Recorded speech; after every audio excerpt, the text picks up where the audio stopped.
Good morning छोकराओ स्वाध्यायना दाखला number 9.11 थी 9.15 में होमवर्क में आप्या था बराबर। अघरा दाखला था, अघरा करता लेंधी वधारे था।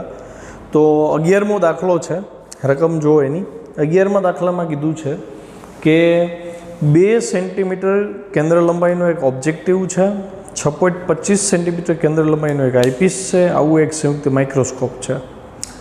तो पहला तो बेनो डेटा आपणे लखता जाए। FO 2 centimetre, FE 6.25 centimetre, 2 lens वच्चेनुं अंतर आप्युं छे 15 सेंटीमीटर। तमने कीधुं छे वस्तुने ऑब्जेक्टिव थी केटला अंतरे राखवी के जेथी मळतुं अंतिम प्रतिबिंब, एमांय 2 ऑप्शन आप्या कि मळतुं अंतिम प्रतिबिंब कां तो डिस्टન્ટ पॉइंट पर एटले के नजीक बिंदु पर मळे, स्पष्ट बिंदु अंतर जे हतुं आपणुं त्यां मळे 25 सेंटीमीटर, अथवा तो परिणामी प्रतिबिंब अनंत अंतरे मळे। मतलब 2 प्रतिबिंब मेळववाना छे तो वस्तु अंतरे 2 आवशे। आ 2 किस्साने आपणे बहु डिटेलथी स्टडी कर्युं छे। प्लस तमने बीजुं एवुं कीधुं छे के एमां मोटवणी 2 किस्सानी मेळवो। संयुक्त माइक्रोस्कोप में मोटवणी ने आपणे 2 सूत्र जोया था। एक हतुं आ नजीक बिंदुवाळा किस्सामां ई फॉर्म्युला हतुं L/FO गुणिया ब्रेकेट में 1+D/FE अने बीजुं अनंत अंतरना प्रतिबिंब माटे सूत्र हतुं मोटवणीनुं L/FO गुणिया D/FE। पण एक वस्तु नोंधजो छोकराओ, ज्यारे दाखलो गणता हो ने त्यारे आ सूत्रनो उपयोग ओछो आवशे। केम तो के रकममां जो तमने ट्यूब लेंथ आपी ज नथी L, અને આપણે ભણ્યા હતા ત્યારે એ વાત થઈ હતી કે ટ્યુબ લેન્થ એટલે FO થી FE વચ્ચેનું અંતર હતું એને ટ્યુબ લેન્થ કીધું હતું। FO થી FE વચ્ચેના અંતરને ટ્યુબ લેન્થ કીધી હતી।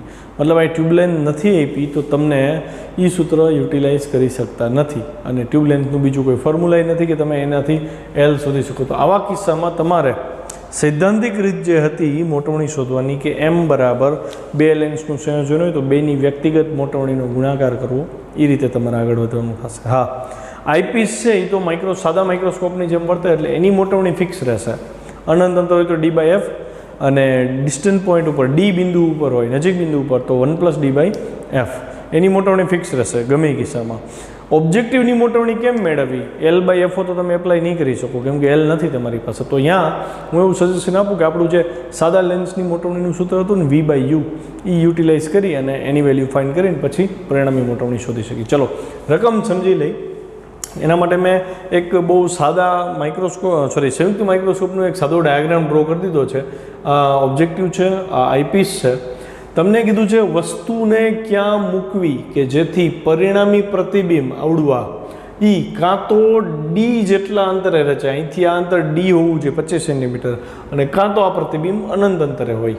તો મેં એક ડાયાગ્રામ ઇઝી ડ્રો કરી દીધો છે। તો હું ઊંધો હાલીશ અહીંથી, જોજો ધ્યાનથી। મારી પાસે જવાબમાં એવું કીધું છે કે પરિણામી પ્રતિબિંબ નજીક બિંદુ ઉપર છે એટલે મારી પાસે અહીંથી આ અંતર 25 સેન્ટીમીટર છે એ મને ખબર છે। મને આની ફોકલ લેન્થ ખબર છે, ફોકલ લેન્થ ખબર છે, પ્રતિબિંબ અહીં મેળવ્યું એટલે પ્રતિબિંબ અંતર આ જ થયું ને। V2 કઈ છે ને લેન્સ 2 માટેની વાત છે તો V2 એ આપણું કેપિટલ D થશે ને નજીક બિંદુ 25 સેન્ટીમીટર, મતલબ V2 છે। આની ફોકલ લેન્થ FE થી દર્શાવું તો E છે તો વસ્તુ ક્યાં મળશે, મતલબ વસ્તુ અંદર U2 મળી જાય કે ન મળી જાય? U2 મળી જાય પછી તમને 2 લેન્સ વચ્ચેનું અંતર 15 સેન્ટીમીટર કીધું છે તો આ પ્રતિબિંબ તો આણે બનાવ્યું હતું ને, જે આના માટે વસ્તુ હતી આના માટે પ્રતિબિંબ હતું, તો અહીંથી આ અંતર મળી જાય તો 15માંથી U2 બાદ કરી નાખું તો મને આનું પ્રતિબિંબ અંતર મળી જાય। આનું પ્રતિબિંબ અંતર મળે, આની ફોકલ લેન્થ છે તમારી પાસે તો આનું વસ્તુ અંતર મળી જાય। એટલે આખું ઊંધી ગણતરી તમારે હલાવવાની થઈ। તો દાખલો સહેલો છે પણ લાંબો બહુ છે, લાંબો હોય ને એટલે ભૂલ થવાના ચાન્સ વધી જાય। તો ધ્યાનથી કરશે આપણે। સૌથી પહેલાં data focal length of object 2.0 centimetre, focal length of eyepiece 6.25 centimetre, 2 lens વચ્ચેનું અંતર સ્મોલ d કીધું છે 15 સેન્ટીમીટર। ડાયાગ્રામની આમ જરૂર નથી પણ તમને ખબર પડે કેમ હાલે છે આગળના સ્ટેપ્સ એટલે મેં દોર્યું છે। આન્સર એ પરિણામી પ્રતિબિંબ D બરાબર 25 સેન્ટીમીટર અંતરે રચાય ત્યારે વસ્તુનું સ્થાન નક્કી કરવાનું છે। તો હું 2 લેન્સની સેપરેટ ગણતરી કરતો જઈશ। જો સૌથી પહેલાં લેન્સ 2 માટે વાત છે, D બરાબર V2 બરાબર -25 સેન્ટીમીટર, માઇનસ કેમ ડાબી બાજુએ છે। તો આઈપીસ માટે આ હેડિંગ જરૂરી છે। આઈપીસ માટે સૂત્ર આવે -1/U2 + 1/V2 + 1/FE। આ તો લેન્સનું સૂત્ર એપ્લાય કર્યું ને। મારે U2 ફાઇન્ડ કરવા છે તો U2 ને આ બાજુ લઉં 1/FE આ બાજુ આવે એટલે માઇનસ થાય, -1/FE પ્લસ 1/V2. બસ તો U2 ને કિંમત મૂકતા જાઓ એટલે હિસાબ મળે 1/FE. FE 6.25 હતું, V2 -25 હતું, બે માઇનસ છે. લસા લેતા પહેલાં છોકરાઓ 6.25 ગુણ્યા 4 કરો ને એટલે 25 થાય. 6.25 ગુણ્યા 4 એટલે ઉપર નીચે 4 વડે ગુણ્યા એટલે -4 -1/25. તો -5/25 એટલે 1/5 થયા, એ ઋણ એટલે U2 તમને -5 મળ્યો. મતલબ ડાબી બાજુ લેન્સથી ડાબી બાજુ -5 એટલે આ -5 છે. મેગ્નિટ્યુડની વાત કરીએ તો 5 થયું ના, આ 5 સેન્ટીમીટર થયું. તો ટોટલ 10 હતું, સોરી ટોટલ 15 હતું, આ 5 છે તો આ કેટલું થાય? 10 થાય. એટલે મને આ પ્રતિબિંબનું ઓબ્જેક્ટિવથી અંતર જોઈએ છે. તો આ પ્રતિબિંબ ઓબ્જેક્ટિવ વડે રચાયું છે, તેથી ઓબ્જેક્ટિવથી આ પ્રતિબિંબનું અંતર કેટલું? તો કે V1. કેમ કે આના માટે તો એ પ્રતિબિંબ હતું ને એટલે V1 થી દર્શાવ્યું હોય ને, તો V1 કેટલું? તો કે D માંથી U2 બાદ કરો એટલું. D કેટલું છે? અહીંથી આ આખું D છે, ખ્યાલ આવ્યો? આખું D છે, એમાંથી U2 બાદ કરું તો મને V1 મળે. તો V1 બરાબર બે લેન્સ વચ્ચેનું અંતર -U2 એટલે 15 -5 that is 10. તો પ્રતિબિંબ આ લેન્સની જમણી બાજુ છે એટલે +10, જો ડાબી બાજુ હોય તો -10. સંજ્ઞા પદ્ધતિ ભૂલવાની નહીં. હવે ઓબ્જેક્ટિવ લેન્સનો હિસાબ તો 1/FO બરાબર 1/V1 -1/U1. U1 જ આપણે ગોતવાનું હતું ને, તો 1/U1 ને આ બાજુ લઉં, 1/FO આ બાજુ આવ્યો, માઇનસ થયા, કિંમત મૂકી 1/V1 10 હતું, 1/10. FO ઓબ્જેક્ટિવની ફોકલ લેન્થ 2 છે એટલે 1/2. તો ઉપર નીચે 5 વડે ગુણો એટલે 1 - 5 બાય અહીંયા 10 થઈ ગયા, તો -4/10 that is -2.5. વ્યસ્ત કરી નાખ્યું U1. આ 1/U1 હતું, તો U1 મળી ગયું ને. એનો મતલબ જો વસ્તુને ડાબી બાજુ 2.5 સેન્ટીમીટરે મૂકું તો મને પ્રતિબિંબ ડિસ્ટન્ટ પોઈન્ટ ઉપર એટલે કે નજીક બિંદુ ઉપર 25 સેન્ટીમીટર અંતરે મળે. અને આ કિસ્સામાં માઇક્રોસ્કોપની મોટવણી L આપ્યો નથી એટલે હું એ સૂત્ર નથી લખતો, L/FO. એની બદલે જો અહીંયા V1 U1 કરી નાખ્યું છે, MO ગુણ્યા ME. MO કેટલું? તો કે V1/U1. આ લેન્સ એકનું એટલે કે આની મોટવણીનું સૂત્ર. આ સાદા માઇક્રોસ્કોપની જેમ વર્તે. પ્રતિબિંબ અનંત અંતરે ન હોય તો 1 + D/FE, પ્રતિબિંબ અનંત અંતરે હોય તો ખાલી D/FE. એટલે 1 + D/FE થયું. તો V1/U1 એટલે 10/2.5 અને 1 + D/FE એટલે 1 + 25/6.25. તો જવાબ આનો સાદું રૂપ આપ્યું તો આ 10/2 એટલે 4 થાય. 25 ચોખ્ખું 6.25, 6.25 ચોખ્ખું 25 થાય.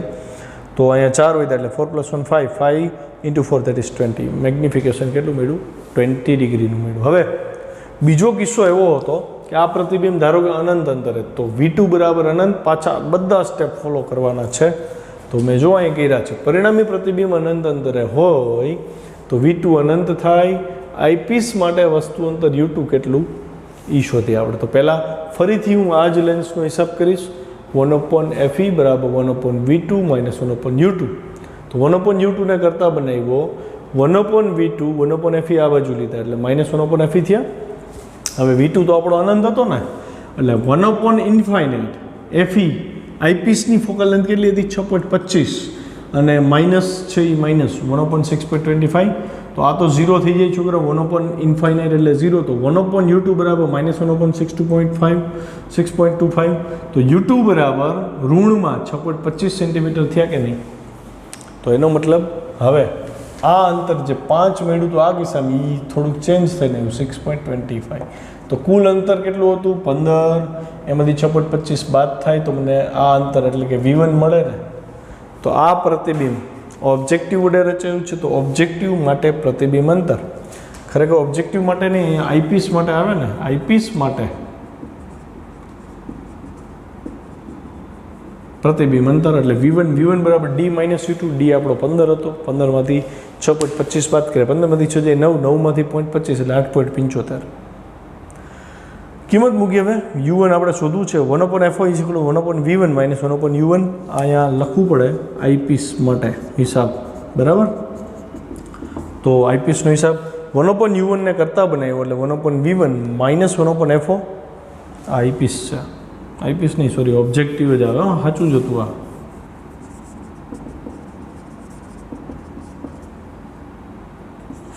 ઓબ્જેક્ટિવ જ આવે.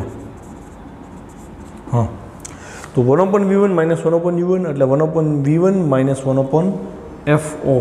તો 1/v1 8.75 હતું 1/8.75 માઇનસ 1/2 લસા લીધો 2 અહીં ગુણાય 8.75 અહીં એટલે 2 માઇનસ 8.75 છેદમાં 17.5 બેનું ગુણાકાર કરી નાખો.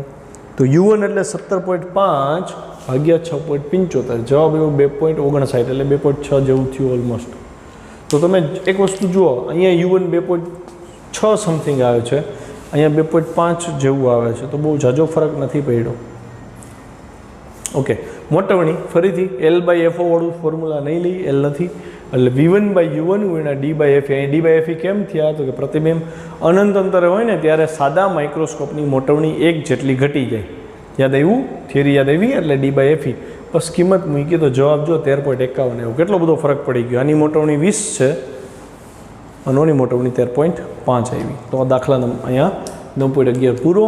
હવે 9.12 સ્વાધ્યાયનો દાખલા નંબર 9.12 રકમ જુઓ. સામાન્ય નજીક બિંદુ એટલે કે કેપિટલ ડી જે આપણે દર્શાવે છે 25 સેન્ટીમીટર ધરાવતો એક વ્યક્તિ 8 mm કેન્દ્ર લંબાઈવાળા ઓબ્જેક્ટિવ લેન્સ અને 2.5 સેન્ટીમીટર કેન્દ્ર લંબાઈના આઈપીસ ધરાવતા સંયુક્ત માઇક્રોસ્કોપ વડે ઓબ્જેક્ટિવથી 9 mm દૂર રાખેલી વસ્તુનું સ્પષ્ટ પ્રતિબિંબ મેળવે છે.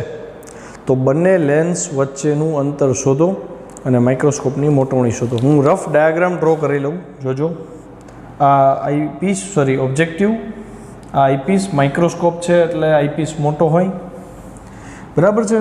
અહીંયા એક વસ્તુ મૂકી દીધી છે, આ અંતર તમને આપી દીધું છે. કેટલું આપ્યું છે અંતર? UO. ઓબ્જેક્ટિવ માટે વસ્તુ અંતર છે તો આપણે U1 U2થી નહીં શીખ્યા. હવે મારી દ્રષ્ટિએ હું એવું ઈચ્છું કે તમે જ્યારે બે લેન્સનો સંયુક્ત અભ્યાસ કરતા હો ને તો સિમ્બોલ આપો ને U1 V1 ને એવી રીતે આપવાને બદલે ઓબ્જેક્ટિવ માટે UO VO FO એવી રીતે આઈપીસ માટે FE UE અને VE આપો ને તો કોઈ દી મિક્સ મેચિંગ બધું ન થઈ જાય. તો હું અહીંથી આ જે અંતર છે આને UOથી દર્શાવીશ. ખ્યાલ આવ્યો? આનું પ્રતિબિંબ તમને અહીંયા ક્યાંક મળતું હતું આવી રીતે. તો આ જે પ્રતિબિંબ રચાણું તો એ અહીંથી આ જે અંતર મળે આને આપણે VOથી દર્શાવી છીએ. આ વસ્તુ પછી આના માટે વસ્તુનું કામ કરે છે એટલે આને હું UE કહી દઈશ કેમ કે આઈપીસ માટે વસ્તુ તરીકે વર્તે છે. અને આનું પ્રતિબિંબ તમને મળતું હતું ક્યાંક અહીંયા, બરાબર છે. આવી રીતે આભાસી પ્રતિબિંબ અહીંયા મળતું હતું.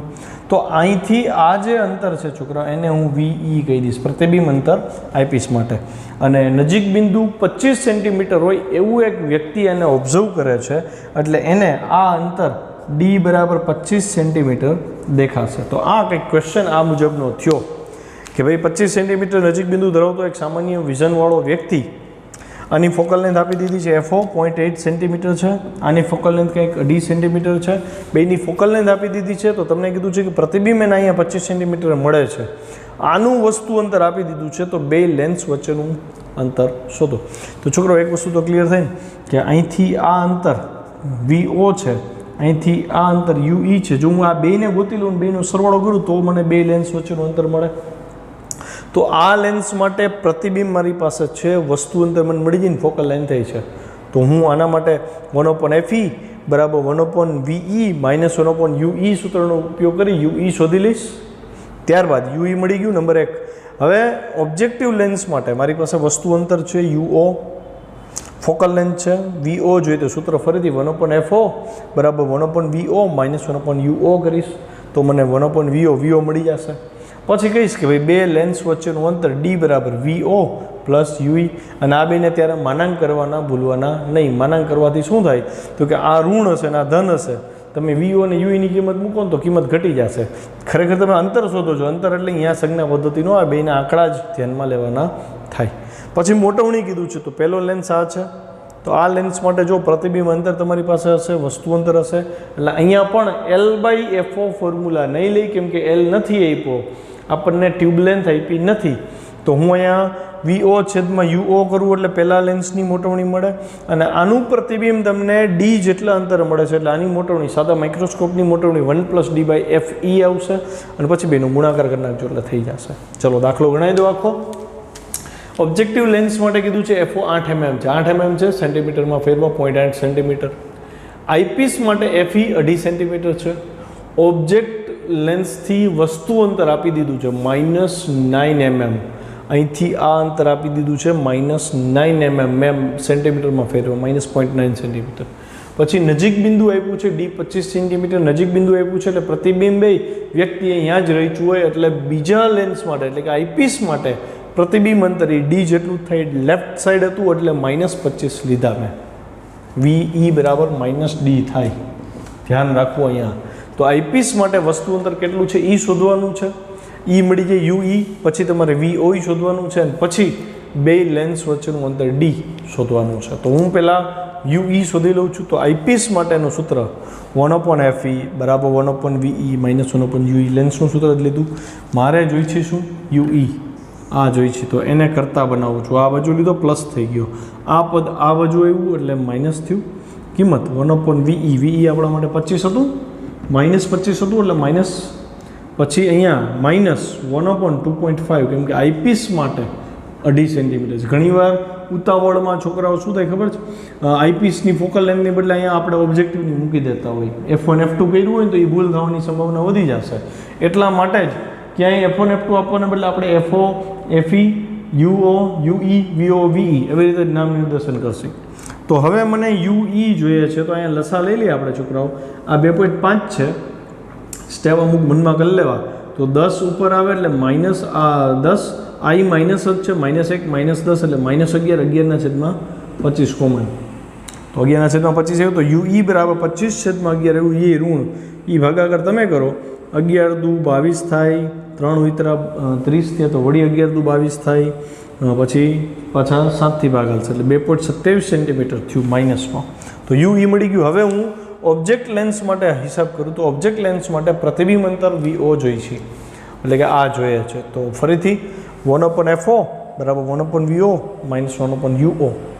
તો VO ને કરતાં બનાવી 1/VO આ બાજુ લીધા, માઇનસ આ બાજુ આવીને 1/UO આ બાજુ આવીને પ્લસ 1/UO થઈ ગયા. કિંમત મૂકી 1/FO 0.8, 1/0.8. UO ઋણ હતા એટલે -1/0.9. લસા લીધો 0.9 અહીં ગુણાય, 0.8 અહીં ગુણાય, 0.9 - 0.8 છેદમાં 2 ગુણાકાર 8 9 72, અને બેના 1 પોઈન્ટ એટલે 2 આંકડે પોઈન્ટ મળ્યો. આ બેની બાદબાકી થાય 0.1 એનું વ્યસ્ત કરી નાખીને તો VO મળે, એટલે 0.72 divide by 0.1 that is 7.2 centimetre. Direct મને ઓબ્જેક્ટનું પ્રતિબિંબ અંતર મળી ગયું. હવે 7.2 સેન્ટીમીટર. હવે સીધો બેનો સરવાળો જ કરવાનો રહ્યો ને, VO અને UE તો બે મેળવી લીધા. એક આને જેમ બોક્સ બનાવ્યો એમ તમારે આને બોક્સ બનાવી દેવાનો, જેથી કરીને તમને સરળતા રહે, બે ગોતવાનું પડે. તો D બરાબર બે લેન્સ વચ્ચેનો અંતર. જો મેં માનાંક કર્યા છે, માનાંક કરવાનું કારણ મેં પહેલાં જ કીધું, બેના આંકડા જ લેવાના છે, એટલે 7.2 + 2.27 દેટ ઇઝ 9.47. બે લેન્સ વચ્ચેનું અંતર 9.47 સેન્ટીમીટર જોઈ. આ કિસ્સામાં મોટવણી MO × ME સંયોજન માટે તો આ સૂત્ર છે. MO હું અહીંયા L/FO નથી લખતો, કેમ કે L નથી. અચ્છા, ઘણીવાર એવા MCQ આવશે, યાદ રાખજો મારી વાત, ઘણીવાર એવા MCQ આવશે કે તમને L પણ આપ્યો હશે, સમજજો ધ્યાનથી. તમારી પાસે FO પણ હશે, તમે L/FO ગુણ્યા 1 + D/FE કરશો અને જવાબ લઈ આવશો. તો આ આપવા છતાંય આનો જે જવાબ આવશે ને એ ચારેય ઓપ્શનમાંથી એકેય ઓપ્શનમાં નહીં હોય. સમજો પડી? પછી તમારે શું કરવું પડશે? પછી તમારે VO અને UO આ ફોર્મ્યુલા લઈને કરશો તો પાછો જવાબ 4માંથી 1માં આવી જશે. સમજો પડી? તો તરત સવાલ એમ થાય ને કે તો શું આ સૂત્ર ખોટું છે? તો કે ના.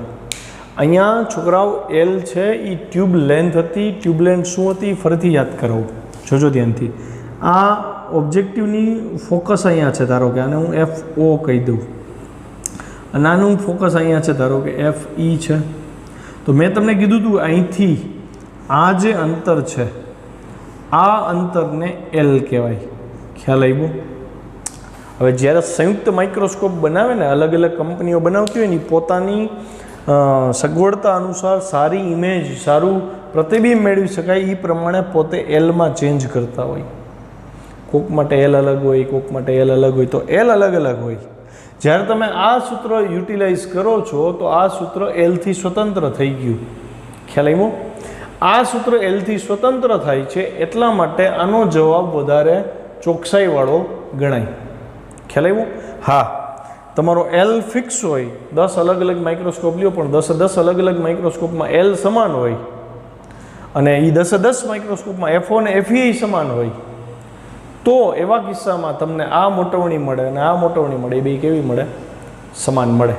બરાબર. ટૂંકમાં રેફરન્સ તરીકે લ્યો ને તો એલ એક ચોક્કસ કિંમત હોય છે જે FO થી FE વચ્ચેનું અંતર હોય એની ઉપર ડિપેન્ડ કરે છે, અને આના માટે આપણે ઓલું બીટાવાળું સૂત્ર લીધું, tan બીટા બરાબર L બાય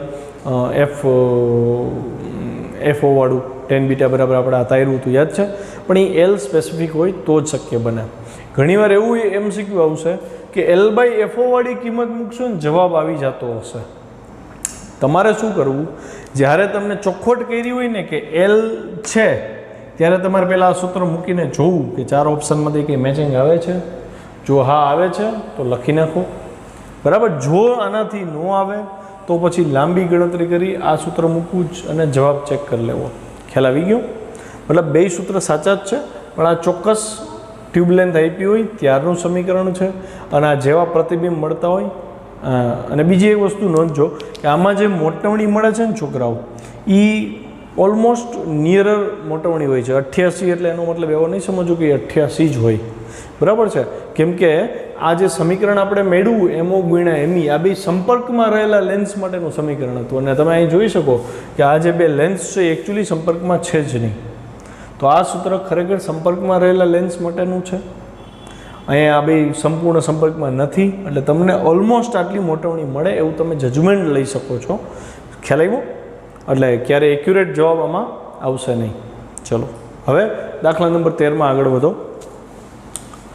દાખલા નંબર આ કંઈક બાકી છે ને? હા, આ પહેલાં પૂરું કરી લઈને મોટવણી એમ જોઈએ તો MO ગુણ્યા ME, એટલે આ વધારાનું છે એ કાઢી નાખીએ આપણે. તો અહીંયા ઓબ્જેક્ટિવની મોટવણી એટલે VO છેદમાં UO, અને આ તો સાદું માઇક્રોસ્કોપ હતું, અને એ પ્રતિબિંબ D અંતરે રચે છે એટલે 1 + D/FE થાય ને. તો બસ આનું સાદું રૂપ આપો એટલે આ 7.2 છેદમાં 0.9, પોઈન્ટ દૂર થઈ જાય, 72 છેદમાં 9, 72 ભાગ્યા 9 એટલે 8 થાય. અહીંયા 10 ઉપર જાય, 25 ગયા એટલે 10 હોય, ત્યાં 10 ને 1 11, 11 ગુણ્યા 8 88, એવું મોટવણી 88 થાય. 13મો છે ક્વેશ્ચન જુઓ. એક નાના ટેલિસ્કોપના ઓબ્જેક્ટિવની કેન્દ્ર લંબાઈ આપી દીધી, FO આપી દીધી 144, જો ટેલિસ્કોપ આવી ગયો, અને આઈપીસની કેન્દ્ર લંબાઈ આપી દીધી 6 સેન્ટીમીટર. તો ટેલિસ્કોપની મોટવ શક્તિ એટલે કે મેગ્નિફિકેશન શોધો અને ઓબ્જેક્ટિવ અને આઈપીસ વચ્ચેનું અંતર શોધો. જો ટેલિસ્કોપની મોટવણી આપણે ભણી ગયા છીએ FO/FE.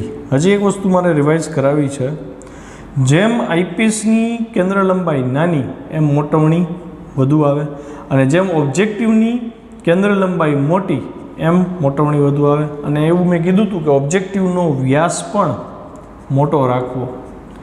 જેમ વ્યાસ મોટો એમ અંદર દાખલ થનાર પ્રકાશ વધી જાય અને એના લીધે પ્રતિબિંબ એકદમ પ્રકાશિત મળે, તો જોવાની મજા આવે. ફરીથી M = FO/FE, કેન્દ્ર લંબાઈ આઈપીસની ઓછી તો મોટવણી વધારે, ઓબ્જેક્ટિવની વધારે તો મોટવણી વધારે, અને વ્યાસ મોટો તો પ્રતિબિંબની પ્રકાશિતતા વધુ. મોટવણી, આ દાખલો તો બહુ સહેલો છે. મોટવણી FO/FE, FO તમને 144 આપ્યા, FE 6, 24 શક 144. અને ઓપ્ટિકલ લેન્થ ગોતવાની કીધી, બે લેન્સ વચ્ચેનું અંતર તમને કીધું તો ઓપ્ટિકલ લેન્થ L છે ને should B greater than FO + FE થાય. આટલું હોવું જોઈએ મિનિમમ, મિનિમમ FO + FE. તો બે લેન્સ વચ્ચેનું અંતર મિનિમમ બેની ફોકલ લેન્થના સરવાળા જેટલું એટલે 144 + 6 એટલે 150 સેન્ટીમીટર જેટલું થાય. આગળનો દાખલો, દાખલા નંબર 9.14. રકમ જો, તમને એમ કીધું છે કે એક વેધશાળામાં આવેલ વિશાળ વક્રીકારક ટેલિસ્કોપ છે, રિફ્રેક્ટિંગ ટેલિસ્કોપ છે. વેધશાળા એટલે એવા લોકેશન કે જ્યાંથી અવકાશનું અવલોકન કરવામાં આવતું હોય, બરાબર. અને ઓબ્જેક્ટિવ લેન્સની કેન્દ્ર લંબાઈ 15 મીટર છે. જો કેવડો લેન્સ હશે, 15 મીટર એટલે 1500 સેન્ટીમીટરની કેન્દ્ર લંબાઈ ધરાવતો લેન્સ લીધો છે. અને આઈપીસની કેન્દ્ર લંબાઈ 1 સેન્ટીમીટર કીધી છે. તો કોણીય મોટવણી શોધો, પહેલો ક્વેશ્ચન હતો. બીજા ક્વેશ્ચનમાં એમ કહે છે કે જો આ ટેલિસ્કોપના ઓબ્જેક્ટિવ વડે ચંદ્રને જોવામાં આવે તો ચંદ્રની જે ઓબ્જેક્ટિવની ઇમેજ મળે એ ઇમેજનો ડાયામીટર ફાઇન્ડ કરવાનો છે. ચંદ્રનો ડાયામીટર તમને આપી દીધું છે 3.48 × 10⁶ મીટર, અને ચંદ્રની કક્ષાની ત્રિજ્યા એટલે આપી છે કેમ કે પૃથ્વીથી ચંદ્રનું અંતર છે એ વસ્તુ અંતર તરીકે કામ કરશે. તો એ ત્રિજ્યા આપી છે 3.8 ગુણ્યા 10⁸ મીટર. પહેલાં છે ને છોકરો ડાયાગ્રામથી સમજાવી દઉં. બરાબર, તમને કીધું છે ટેલિસ્કોપ. ચંદ્ર મેં આ બાજુ લીધો છે, આ ચંદ્ર છે. બરાબર, આ આપણા ટેલિસ્કોપનો ઓબ્જેક્ટિવ છે. તો ઓબ્વિયસ આઈપીસ અહીંયા ક્યાંક હશે. આઈપીસ પણ આઈપીસની ચર્ચાની જરૂર નથી, કેમ કે રકમમાં ઓબ્જેક્ટિવ વડે જે પ્રતિબિંબ મળે એનો વ્યાસ શોધવાનો કીધો છે. તો હું શું કરું, તો કે અનંત અંતરે ચંદ્ર છે, ત્યાંથી પ્રતિબિંબ આપણે રચવું છે. તો પ્રતિબિંબ અહીંથી આપણે જો મેં ઓમાંથી પાસ કર્યું છે, ઓપ્ટિકલ સેન્ટરમાંથી, તો મને પ્રતિબિંબ અહીંયા મળે છે. ચંદ્રનું પ્રતિબિંબ મને અહીંયા મળ્યું. તો અહીંયા એક વસ્તુ ક્લિયર થઈ કે ચંદ્ર વડે લેન્સ પાસે બનતો ખૂણો આલ્ફા અને ચંદ્રના પ્રતિબિંબ વડે લેન્સ પાસે બનતો ખૂણો આલ્ફા જ થશે. અભિકોણની જોડ થાય ને. હવે તમને આનો ડાયામીટર આપી દીધું છે અને હું DO કહી દઉં છું, ડાયામીટર ઓફ ઓબ્જેક્ટ. આ એનું ડિસ્ટન્સ છે. અહીંથી આ પૃથ્વીની સપાટી છે, માની લો અહીંયા, અને ત્યાંથી તમે ચંદ્રને જોવો છો એટલે આ ચંદ્રનું પૃથ્વીથી અંતર થયું. આ રો તમારી પાસે આ છે. મતલબ આલ્ફા બરાબર tan આલ્ફા કીધું, આલ્ફા સૂક્ષ્મ હશે એટલે tan આલ્ફા બરાબર DO/RO થાય. પણ આલ્ફા સૂક્ષ્મ હોય એટલે ઓલમોસ્ટ આલ્ફા લખી શકાય. સેમ વે અહીંયા આલ્ફા થાય. અનંત અંતરે વસ્તુ છે. પ્રતિબિંબ તમને ખબર હોવી જોઈએ કે ઓબ્જેક્ટિવના ફોકસ ઉપર રચાય, એટલે કે FO જેટલા અંતરે. તો અહીંયા tan આલ્ફા બરાબર શું થાય, તો કે સામેની બાજુ DI એટલે કે ચંદ્રનું ડાયામીટર છે અને છેદમાં પાસેની બાજુ શું આવી, તો કે ફોકલ લેન્થ FO. સમજો પડી, ઓબ્જેક્ટિવ માટે વાત છે. તો બે આલ્ફા સરખા થયા. તો હવે DI ગોતવાનું છે, FO છે, RO છે, DO છે, મળી જાય ને, ઇઝી થઈ ગયું. પણ આ લોજિક લગાવવું પડે કે ઓબ્જેક્ટિવ વડે વસ્તુએ બનાવેલો ખૂણો અને પ્રતિબિંબ બનાવેલો ખૂણો બે કેવા હોય, સરખા હોય. તો જો